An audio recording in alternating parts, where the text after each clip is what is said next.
காலையில நானும் இன்னைக்கு மார்க்கெட்டுக்கு போயிருந்தேன். அப்ப ஊர்கொய்யாப்பழம் பார்த்தீங்கன்னா, கண்டது நான் வேண்டிட்டு நல்லா இருக்கு பார்த்தீங்களா? நல்லா சிவப்பு நிறத்துல இருக்கு ஊர்கொய்யாப்பழம். இது 2 பழம். இனி குட்டீஸுக்கு கொய்யாப்பழம் விருப்பம். உடனே பார்த்ததும் வாங்கிட்டேன். நீங்கலாம் பார்த்தீங்கன்னா, நாட்டுக்கோழி முட்டை 10 வேண்டினேனா, 1 முட்டை ரூ. 50, 10 முட்டையும் ரூ. 500. பார்த்தீங்களா? நல்லா இருக்கும்.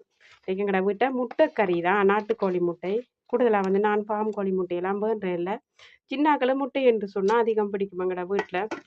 முட்டை பொரிக்கிறத விட அவிச்சு குடுத்தா நல்லா விரும்பி சாப்பிடுவாங்க. இனி குட்டீஸ் அம்மா கொய்யாப்பழம் வந்தோடனே இனி நானும் வேண்டிட்டேன் கொய்யாப்பழத்தை. நல்லா இருக்கு பார்த்தீங்களா? சிவப்பு நிறத்துல இருக்குது. இது வந்து மருந்தடிக்காத ஊர்பழம், ஊர்கொய்யா. மற்ற கொய்யாலாம் பெருசா இருக்கும், இனிப்பா இருக்காது, டேஸ்டா இருக்காது. நானும் வாங்கி உடனே அவடத்துல சாப்பிட்டு பார்த்தேன். நல்ல டேஸ்டா இருந்தது.